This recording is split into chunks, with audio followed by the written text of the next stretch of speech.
ঐতিহ্যের মুর্শিদাবাদ আজ নানান বিতর্কে। নবাবী আমলের এই শহর দখলদারি বেআইনি নির্মাণে ধ্বংস হতে চলেছে। 15 বছরে মানচিত্র বদলে গেছে মুর্শিদাবাদের। কোথাও জবরদখল করে গড়ে উঠেছে বহুতল বিল্ডিং, হোটেল ও ব্যবসায়িক প্রতিষ্ঠান, তো কোথাও গজিয়ে উঠেছে বসতবাড়ি। মুর্শিদাবাদ স্টেটের বিপুল পরিমাণ সম্পত্তি, যার মধ্যে বহু এনিমি প্রপার্টি বা সরকারি তত্ত্বাবধানে থাকা জমিও রয়েছে। বিশেষ করে লালবাগ শহরে বেশিরভাগ অংশই দখলদারি হয়ে গেছে বলেই অভিযোগ। এখানে লেখা আছে সরকারি বোর্ড দিয়ে দেওয়া হয়েছে সমস্ত সম্পত্তি সরকারের, যাতে কেউ দখল না করে। স্টেটের সম্পত্তি, তা সত্ত্বেও স্টেটের সম্পত্তি, সরকারি সম্পত্তি থাকা সত্ত্বেও হোটেল, বিভিন্ন ব্যবসা গোটা শহর জুড়ে রমরমিয়ে চালাচ্ছে। পশ্চিমবঙ্গে ভারতের শত্রু সম্পত্তি এনিমি প্রপার্টি আইন অনুযায়ী সর্বাধিক 1728টি শত্রু সম্পত্তি রয়েছে মুর্শিদাবাদ জেলায়। তবে এর মধ্যে 536টি সম্পত্তি বেআইনিভাবে জবরদখল হয়ে আছে। শত্রু সম্পত্তি বা এনিমি প্রপার্টি কি? মূলত 1965 ও 1971 সালের ভারত পাকিস্তান যুদ্ধের সময় বা তারপরে যেসব ব্যক্তি নিজেদের ভারতীয় নাগরিকত্ব ত্যাগ করে পাকিস্তানে চলে গেছেন, তাদের রেখে যাওয়া জমি জমা বা বাড়িঘর ভারতে শত্রু সম্পত্তি হিসেবে গণ্য হয়। শত্রু সম্পত্তি আইন 1968 অনুযায়ী এই সমস্ত সম্পত্তির আইনি মালিক ভারত সরকার। কিন্তু দেখা যাচ্ছে তৃণমূলের আমলে সেগুলি কোনো আইনের তোয়াক্কা না করেই হাতিয়ে নেওয়া হয়েছে। বামফ্রন্ট সরকার 34 বছর ক্ষমতায় ছিল, তারাও তাদের ক্ষমতার অপব্যবহার করে এই সম্পত্তি বেচাকেনা করেছে। বর্তমানে গত যে সরকার ছিল তৃণমূল সরকার, তাদের জেলা নেতৃত্ব থেকে যারা যারা এসছে ক্ষমতায়, তাদেরকে ব্যবহার করে এখানকার কিছু নামি দামি কিছু সমাজ বিরোধী যারা এক কথায় পরিচিত, যাদের হাত ধরে এই জেলাতে বা এই শহরের ডেমোগ্রাফি পরিবর্তন করবার জন্য একাধিকবার এই সমস্ত স্টেট বা এমনি প্রপার্টিকে কেনাবেচা করা হয়েছে। বরফখানার একজন মস্তান আছে, যাকে মস্তান হিসেবেই পরিচিত, জাকির হোসেন বলে পরিচিত সে, ঠিক আছে? তো তিনি আছেন এবং তার সঙ্গপঙ্গ মানে লালবাগের সারাউন্ডিং জায়গাগুলো আছে বিভিন্ন জায়গার, এবং তাদের যে রিলেটেড, তাদের যে মানে ইউনিয়ন বলতে পারেন, এরা প্রত্যেকেই কিন্তু এই জিনিসটাকে করেছে। শুধু শত্রু সম্পত্তি নয়, ওয়াকফ সম্পত্তিরও দখলদারির অভিযোগ। মুর্শিদাবাদের অনেক ঐতিহ্যবাহী আমবাগানই বর্তমানে বেআইনি দখল, জমি বিক্রি, আবাস নির্মাণে ধ্বংস হয়ে গেছে। ইতিহাস বলছে দ্বিতীয় নবাব সুজাউদ্দিন খানের আমলে অম্বরখানা নির্মিত হয়েছিল। সেখানে বিভিন্ন প্রজাতির আম সংরক্ষণ করা হতো এবং নবাবী আমলে সেই আম দেশ বিদেশের বিশিষ্ট ব্যক্তিদের কাছেও পাঠানো হতো। বর্তমানে সেই ঐতিহ্যবাহী আম্বরখানা অচল অবস্থায় পড়ে রয়েছে বলে অভিযোগ স্থানীয়দের। এবার আমকে প্রিজার্ভ করার জন্য উনি একটা আমের সংরক্ষণ করার জন্য আম্বাখানা নামে একটা বাড়ি উনি বানিয়েছিলেন। সেটা হচ্ছে চক যেতে ডান ধারে পড়ে। ওটার এখন ভগ্নদশা অবস্থা, মুর্শিদাবাদ স্টেটের আন্ডারে ওটা। এবং ওখানে দীর্ঘদিন ধরে আমরা ছোট থেকেই প্রায় দেখছি ওখানে মানুষ বসবাস করছে।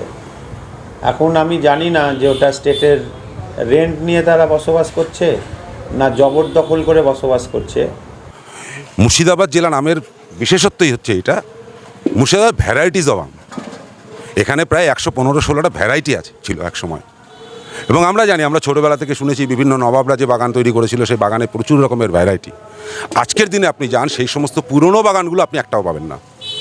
পুরনো বাগানগুলোর সমস্ত বাগানগুলো এই বিগত 15 বছরে বেআইনিভাবে পরিবেশের সমস্ত আইন কানুনকে বুদ্ধাঙ্গুষ্ঠ দেখিয়ে তারা কেটেছে এবং কেটে সেখানে জবরদখল করেছে। জবরদখল করে সেই সমস্ত জায়গায় নতুন করে যে বসতি বানিয়েছে, তার সঙ্গে একটা বিপুল অঙ্কের টাকার লেনদেন তৃণমূলের এই দুষ্কৃতী রাজ যারা চালায়, তারা এসব করেছে। সূত্র অনুযায়ী মুর্শিদাবাদে প্রায় 5674.70 একর ওয়াকফ সম্পত্তি রয়েছে, যার মধ্যে সরকারের আওতায় রয়েছে 510 একর।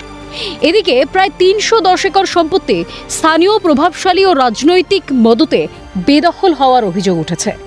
তবে ওয়াকফ সুপারভাইজার কমিটির সদস্যরা জানাচ্ছে সংখ্যাটা বাস্তবে আরও বেশি। পূর্বতন সরকারও বেশ কিছু ক্ষেত্রে কিছু জায়গা বেআইনিভাবে দখল করে আছে।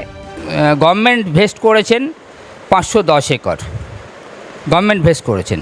আর আনঅথরাইজ অকুপাই হয়ে আছে, ইলিগালি অকুপাইড হয়ে আছে as per BLRO record 317 acre, এটা আমরা দেখতে পাচ্ছি। বাট অ্যাকচুয়াল ফিল্ডে কিন্তু গেলে দেখা যাবে যে এর থেকে অনেক বেশি ওয়াকআপ, অনেক নিয়ার অ্যাবাউট 50% এটা পাবলিক অকুপাই করে আছে।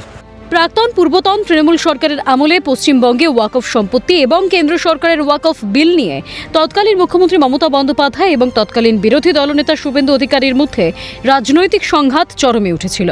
কেন্দ্রের নির্দেশ অনুযায়ী ওয়াকফ সম্পত্তির তথ্য উমিদ পোর্টালে সময় মতো নিবন্ধ না করার অভিযোগ তুলে মমতা বন্দ্যোপাধ্যায় ও তৃণমূল সরকারের বিরুদ্ধে দ্বিচারিতার অভিযোগে সরব হয়েছিলেন শুভেন্দু অধিকারী। সরকার পরিবর্তনের পর সেই অভিযোগই যে সত্যি সেই প্রমাণও মিলছে। ওয়াকফ প্রপার্টি 6/12 পরে যারা 46টা ডকুমেন্টস দিয়ে যারা নথিভুক্ত করতে পারল না, তাদেরকে এবারে লিগ্যাল ব্যাটেলে যেতে হবে। এর জন্য দায়ীকে মুসলমানদের ভোটে নির্বাচিত তৃণমূল কংগ্রেস সরকার, তার মুখ্যমন্ত্রী। এর আগের যিনি চেয়ারম্যান ছিলেন আব্দুল গনি সাহেব, জাস্টিস, তিনি তৎকালীন সরকার যে মমতা ব্যানার্জি সরকারের কাছে টাস্ক ফোর্স চেয়েছিলেন। আমি মুর্শিদাবাদের অনেকগুলো সম্পত্তি নিয়ে তিনাকে অভিযোগ দিয়েছিলাম, তিনি ইনকোয়ারিতেও এসেছিলেন। তো তারপরে তিনি বলেছিলেন একটা টাস্ক ফোর্স, একটা আইপিএস অফিসার দিয়ে আমরা একটা টাস্ক ফোর্স করে সম্পত্তিগুলো উদ্ধার করার জন্য সরকারকে বলেছিলেন, কিন্তু সরকার সেইটা স্টেপ নেয়নি। প্রশ্ন, তবে কি তৃণমূল সরকারের আমলে জমি চুরি ঢাকতেই ওয়াকফ সম্পত্তি নিয়ে পূর্ণাঙ্গ তথ্য প্রকাশ করেনি সরকার? বিজেপির দাবি নতুন সরকার এই বেআইনি কাজে উপযুক্ত ব্যবস্থা গ্রহণ করবে। স্টেটের জায়গায় লিজ হতে পারে, ভাড়া হতে পারে, সেগুলো স্টেট ম্যানেজারের দায়িত্ব। আর স্টেট ম্যানেজার যারা এই কাজের সঙ্গে যুক্ত আছে তাদের বিরুদ্ধেও ব্যবস্থা হবে। সরকারি আধিকারিক যারা এর সঙ্গে যুক্ত আছে, আমাদের নতুন সরকার গঠন হয়েছে, এই সরকার কোনো অবৈধ কাজ তাতে সম্মতি দেবে না। এখন দেখার বিজেপি সরকার ওয়াকফ সম্পত্তি বা এনিমি প্রপার্টিগুলি পুনরুদ্ধারে কি কি ব্যবস্থা গ্রহণ করে। মুর্শিদাবাদ থেকে মৃন্ময় গোস্বামীর রিপোর্ট, ক্যালকাটা নিউজ।